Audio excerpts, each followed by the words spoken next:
What we have here is our LS wide mount alt power steering bracket. Mimics the Corvette design. Does have a dual bolt pattern here, so it accepts either the Corvette or the truck F-body alternators. Type 2 passenger car power steering pump. We sell in one in-house that's new, all aluminum, with the small 5.5-inch pulley. We've tucked this in a little bit tighter to clear A-arms and frames and things like that. We've also re-clocked it from what Corvette did in order to give you the pressure port out here where it's convenient to actually get down to your steering gear.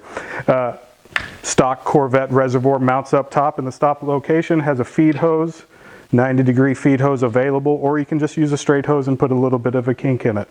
This is available in all 3 belt spacings, so Corvette, F-body, or truck. Whatever you have, you can move that forward. Works with the stock AC over here, or if you want to go to a Sandin wide mount, we have that available as well. We also have a Sandin mini compressor available, but that's only in the truck spacing.